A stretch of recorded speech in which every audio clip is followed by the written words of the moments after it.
Penyuluh Peduli Umat Kuari Bebujang TV adalah televisi, penyuluh, dan kantor urusan agama Kecamatan Ribo Bujang yang disingkat PPU Kuari TV, yang merupakan kreativitas antara penyuluh dan kantor urusan agama Kecamatan Ribo Bujang. Selamat menyaksikan.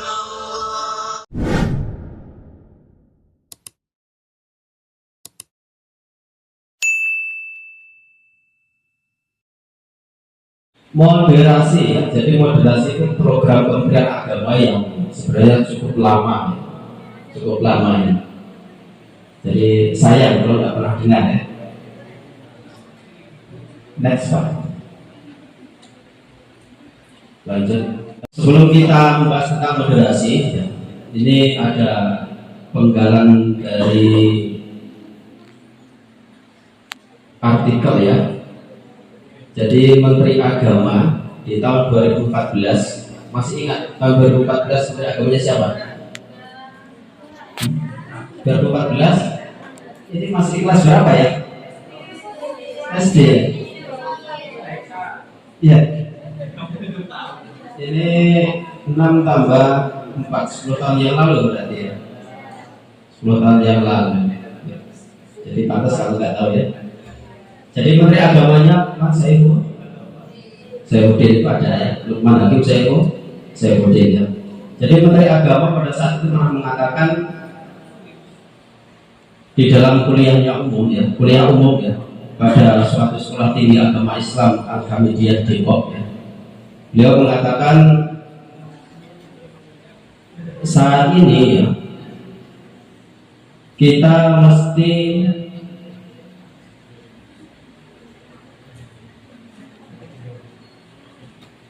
siap-siap menghadapi yang namanya, jadi dimulai tahun 2014 itu ada pemahaman keagamaan yang namanya paham radikal dan paham liberal.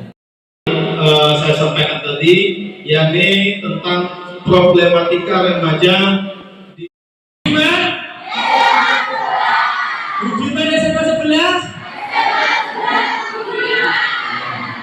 biasa. Problematika remaja usia sekolah di era global. Cuman sebelum saya menerangkan problematika remaja, kamu pernah tidak memperhatikan? Coba kamu bayangkan bapakmu atau mamamu setiap hari bercucuran keringatnya itu. Perhatikan, terutama yang muslim. Yang non-muslim minta maaf ya.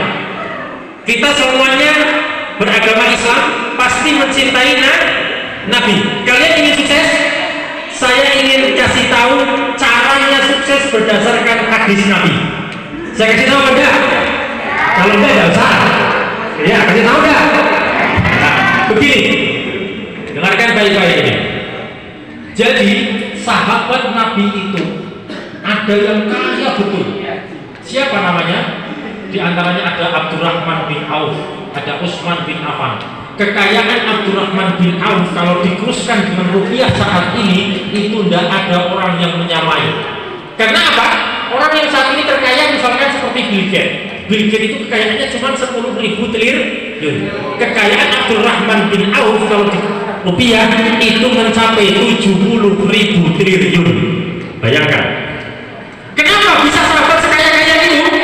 Di zaman Nabi para sahabat datang kepada Nabi, ya Rasulullah, saya ini sudah berusaha, sudah berdagang, sudah melakukan bisnis, tetapi kenapa selalu gagal?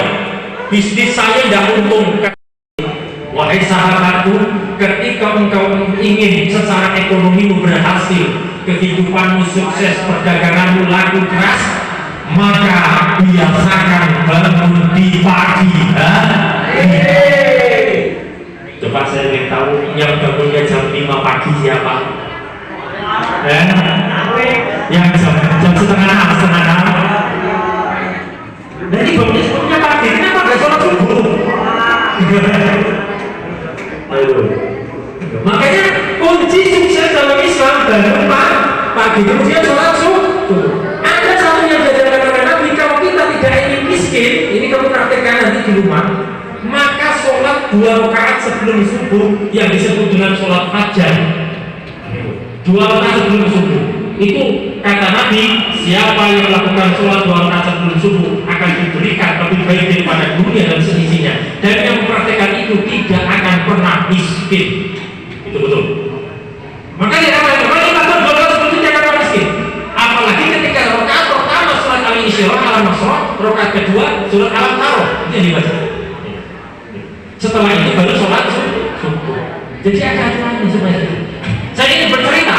Mungkin kamu ini mengatakan, itu kan cuma kata agama, tidak ada kenyataannya. Saya kisahkan cerita nyata.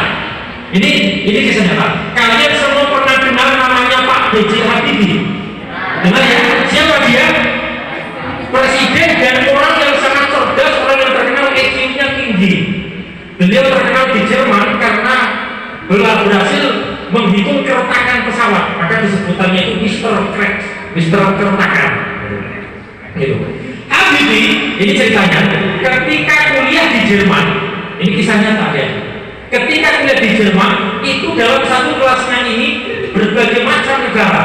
Ada yang dari Inggris, ada orang Yahudi yang dari Israel, ada beliau yang dari Indonesia. Tetapi yang ranking 1 terus selalu orang Yahudi yang dari Israel. Jadi ketika ujian ranking 1 orang Yahudi dari Israel, ujian ranking 1 dari Israel. Akhirnya Pak Habibie ini penasaran, apa resepnya, bagaimana cara belajarnya. Maka kemudian Pak B.J. Habibie ini bertanya sama kawannya dari Israel ini, Mas, kalau cara kita ini, kenapa kok sampai bisa ranking 1 terus? Ini cara belajarnya bagaimana? Pertama kali orang Israel enggak menunjukkan, karena dia tidak mau tersaingi. Nanti saya kesaingan dong kalau saya kasih tahu caranya. Akhirnya Habibie tidak putus asa, bertanya terus, bagaimana caranya? Akhirnya orang Israel ini iseng-iseng, coba kalau cara yang aku lakukan, aku tunjukkan ke orang ini, temanku Habibie, apa yang terjadi? Kata orang Israel, coba kalau saya tunjukkan caraku, apa yang terjadi dengan dirinya, berubah apa tidak? Akhirnya ditunjukkan sama orang Israel, temannya Pak Habibie tadi, ditunjukkan, wahai temanku Habibie, saya belajarnya sama seperti yang lain. Baca buku, saya juga baca buku. Baca pelajaran yang diberikan dosen, saya juga baca pelajaran yang diberikan dosen. Cuman satu kebiasaanku, setiap sepertiga malam terakhir aku bangun. Jadi sebelum subuh orang ini Yahudi ini memang bangun pagi. Aku bangun dan tadi. Habib bertanya, terus apa yang kamu lakukan? Di saat itu aku belajar, tetapi sebelum aku belajar, aku membaca Al-Quran. Kaget Pak Habib jadi. Pak Habib apa itu? Anda ini orang Yahudi, kamu baca Al-Quran? Iya. Karena saya menguasai bahasa Arab, saya baca Al-Quran. Di situ banyak ilmu-ilmu yang terkandung di dalamnya saya pelajari. Maka saya ingin mencontohnya diajarkan Al-Quran. Itu saya praktekkan sebelum subuh, saya bangun, saya belajar. Akhirnya apa? Dengan kagetnya terhadapnya Pak Habibie, ada orang Yahudi membaca Al-Quran. Memang kalau kita sering baca Al-Quran, adik-adik, itu pikirannya akan fresh, akan menjadi cerdas. Ini bahkan kemarin ada salah satu dosen dari UNPAD, Universitas Pajajaran, ini yang meneliti secara ilmiah bahwa ternyata tumbuh-tumbuhan yang ditanam ini ketika diberikan kata-kata yang indah-indah, ini dia akan semakin mudah tumbuhnya. Tapi kalau kita mati, kita caci, ini tumbuh-tumbuhan juga akan terhalang. Nah, yang paling hebat kata dosen tadi, padahal ini non muslim, ketika tumbuh-tumbuhan yang setiap hari dibacakan Al-Quran, pertumbuhannya akan luar biasa. Sudah diteliti berdasarkan ilmiah. Itu hebat Al-Quran. Maka ini apa? Bapak Habibie tadi kemudian ketika orang Yahudi menceritakan kisahnya tadi, cara belajarnya itu dipraktekkan sama beliau. Pada ujian semester berikutnya, Pak Habibie yang tadinya sulit untuk menyaingi temannya yang Yahudi dapat ranking 1, akhirnya dia yang ranking 1 mengalahkan teman-temannya, termasuk orang Yahudi yang selalu ranking 1 itu tadi. Artinya apa? Konsep agama ini sudah terjadi. Kalau kita betul-betul mengamalkan, ini akan bermanfaat bagi kita semua. Kira-kira sekarang pertanyaannya, adik-adik siap merubah kebiasaannya yang tidak sholat subuh menjadi sholat subuh? Siap? Karena apa? Kita kalau ini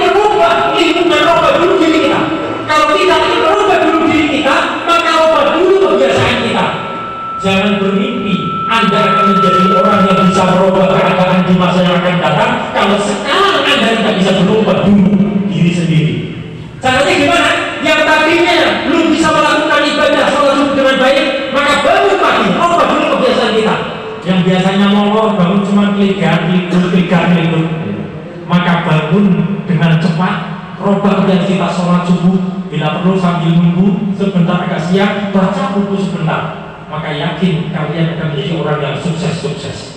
Amin. Terus lanjut Pak Haris. Kemudian selanjutnya perkembangan global ini juga akan mempengaruhi kepada dampak negatif, yaitu pergaulan bebas. Jadi pergaulan bebas diantaranya karena masalah sosial, pergaulan bebas yang karena perkembangan global itu tadi.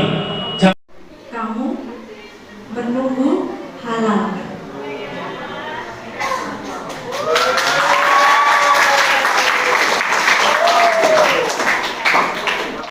Jadi problem di sini, ya, beli bawang keliru merica. Wes kadung sayang, banen kunti anggap kon.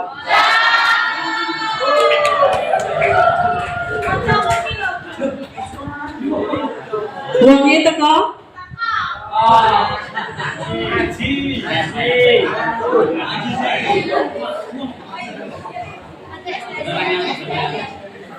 Itu berarti, ya, coba lagi Mas itu berarti cintamu adalah seperti G30 SPKI. Apa itu? Penuh dengan pengkhianatan.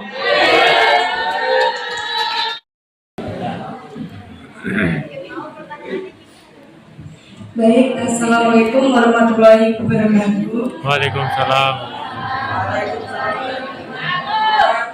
Ibu, Bapak izin bertanya. Ya. Semisal teman saya ada yang sudah melakukan kecelakaan itu tadi. Nah terus kayak kita itu tuh udah bilang sama dia betapa bahayanya ini, dapatnya kayak gini, tapi orang itu tidak mendengarkan nasihat dari kami, malah dibilangnya, kamu sok memperhatikan kami, terus dari situ sok ngata-ngatain kami, kamu punya apa? Nah itu solusinya itu gimana, Bu? Ya.